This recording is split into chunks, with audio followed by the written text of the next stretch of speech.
Here is a Mafia 3 gameplay breakdown.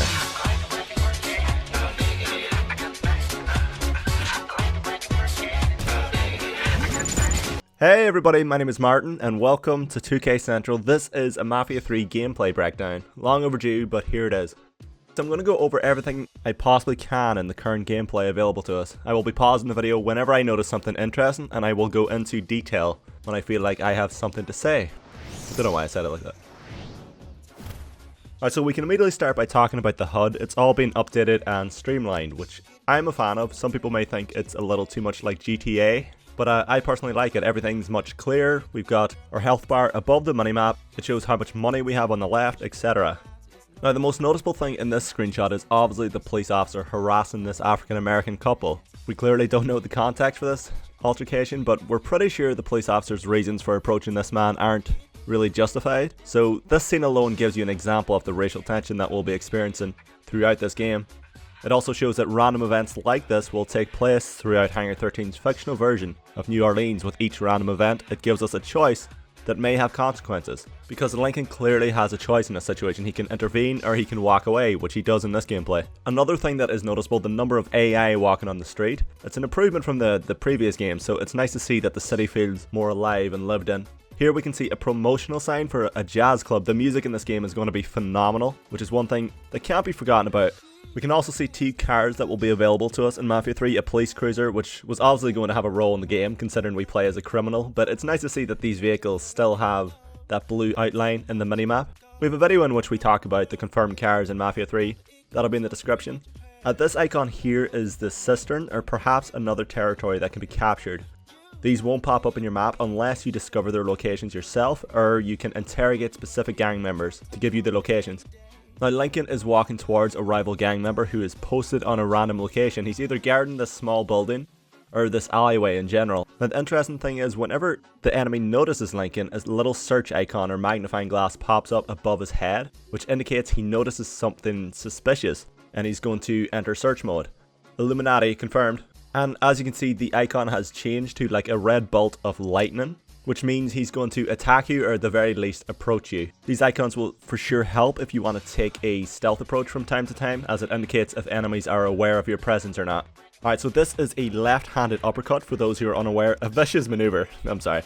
Now, as we can see on the minimap, there's a phone notification. These can be used in the game to call up your lieutenants. You may request support, either a specific weapon, calling henchmen to deal with a specific mission, or you can even call Burke to remove your current wanted level. So once you enter combat, it brings up the rest of your inventory. It shows the amount of ammo you have for your equipped weapon, the number of grenades you have, how many first aid kits you have from the looks of it. So perhaps based on the difficulty you choose, there may not be a health regeneration option if you decide to go with one of the harder difficulties. And here you can see one of the many weapons available to us in Mafia 3, a Baker 390, which is a pump action shotgun. Lincoln also seems to have what looks like a Desert Eagle in his inventory, and we also have a ridiculous amount of melee takedowns available to us. Extremely brutal, but once again it suits the time and our main protagonist. Some people may think this is overly violent and unnecessary, but Lincoln Clay is angry at the world and just lost his family, so he's looking to take it out on just about anyone he can find. The other thing I really like about this shot is this building is randomly open. You can clearly enter it, which I love in video games. I think it's something that I'd like to see much more of. Every building should be available to enter. It makes the world feel more real and interactive. That's right, guys, boobies confirmed. Sorry, I'm so immature. Now, this is the focal point of the cistern. For those who don't know, it's a jazz club in the city. This is originally occupied by a rival gang, which can be taken in multiple ways, stealthily, by force, or you can even threaten the owner. If you have the relevant information, we then have the ability to place one of our lieutenants on this location. The cistern offers a specific ability, which will be unique based on which lieutenant you choose to place on. He or she will then run the club on your behalf. Another interesting thing to add is the minimap. You can clearly see there's multiple ways to enter the cistern. I just thought that was worth noting. Okay, so this is something new to the Mafia series. Previously you couldn't vault over any obstacles. The most we could do was use obstacles as cover, so it's a nice addition, but we would have been, I guess, a little shocked if it wasn't added. Also, X on the Xbox One or square on the PS4 is to reload. Oh, the classic. Alright, so this girl right here may be the dumbest NPC I've ever seen. She clearly doesn't know where the exit is, despite the fact that 30 other people just ran towards it. Look at me pointing out the negatives. Now, the cover shooting has been improved significantly, which is awesome to see. It seems more responsive. Also to note the outfit, this gang member is wearing a white shirt, white tie and fedora. It's the same outfit as the fella Lincoln brutally murdered a few seconds ago with that knife. So they're obviously from the same mob who are posted in a certain area of the city. It's interesting that they're all dressed in the same clothes. Perhaps there's a variety of different mobs we'll have to deal with and each have their own unique outfit and weapons. So we the player can distinguish between each group. Alright, so this is called the Charge Takedown. Now this is something that is completely new to the Mafia series also. It can only be used on enemies who are unaware of your presence, so this isn't always available. If you're losing a gunfight you can't just panic and charge at them. Oh, I wish, but I like this option. It offers much more variety for us to player and we can approach each combat scenario differently. Plus, what a badass way to start combat. Am I right? Sorry. Now this icon here on the minimap, it looks like a syringe. I assume this is a symbol for a drug den or an enemy territory. That right there is another gun option we have in Mafia 3, the M419, which is a semi-automatic pistol. It's pretty badass. Plus, this fedora seems to be glued to this dead man's head. My goodness.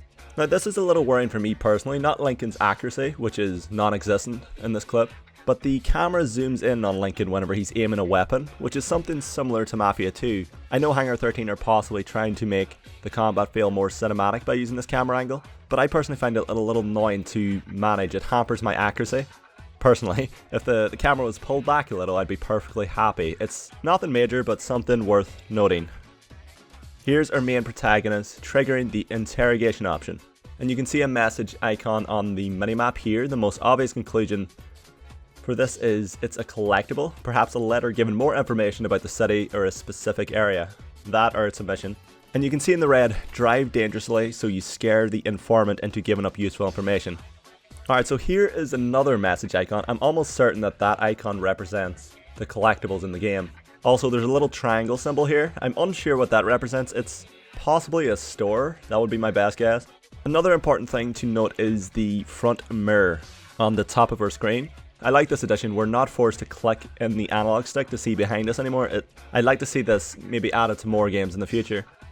Now this icon here, I'm really unsure what this represents. It could represent another gang's territory or a group of enemies that are positioned in a certain area.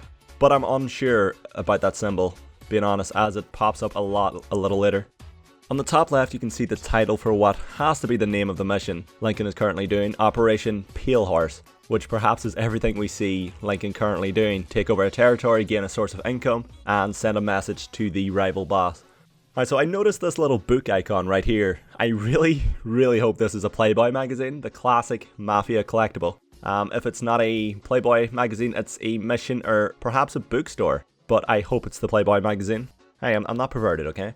Okay, so Lincoln has successfully scared this guy into giving up useful information. The interesting thing is we're then given a choice to either kill this guy or we can spare him. Killing him is perhaps the safest option because you can't trust a snitch, and sparing him may have consequences later in the game, as he could possibly show up to hurt your feelings. But I love that we've been given more choices and consequences. It's what I love. Now notice the reticle. For everyone who's seen the gameplay, this isn't news to you, but they've added the option to fire a weapon while you're driving a car, which is completely new to the Mafia series. Previously we could only drive while Joe fired at Thompson from the passenger seat. Oh, good times. So expect a lot of high-speed chases in this game. So here is the name of one of the rival bosses, Uncle Lou. So Lincoln has taken over the cistern and removed a large source of Uncle Lou's income and control of the city. So he's triggered a retaliation event. So Uncle Lou has put a contract out on Lincoln, which is kind of like a bounty or a hit. Now this is just a little odd to me. The front mirror has a clear view of the car that's about to go soaring through the air, despite the fact that Lincoln's car is still behind their vehicle. Obviously this is being used to give us a better view of what's happening behind us, like a car exploding, etc. But it might get a little repetitive after some time, plus it's a little cheesy. But as am I, so I like it. Now this right here seems to be everyone's biggest complaint about the game thus far, and I agree completely. This isn't Burnout. You know, cars shouldn't explode that easily. I know Hangar 13 have said they wanted to give us more of a Hollywood feel by having moments like this, but it's not really what the Mafia audience want. We get you're trying to add new fun elements to the game, but it for sure needs to be toned down a little. Okay, a lot. And these two icons have to be Lincoln's safe house options in the city. And now we see what the Mafia development team have been calling the the car torpedo. It looks cool, but once again it does come across a little too wacky for the Mafia series, but that could be just me. Alright, so we have come to the conclusion of this video, guys. Thank you so much for watching. Mafia 3 will be released in 2016 on Xbox One, PS4 and PC. Stay tuned for more Mafia related content here on 2K Central. Alright, take it easy, guys. Bye-bye. I think that's absolutely splendid. Walking down the street and you hear that heavy beat, can't help it.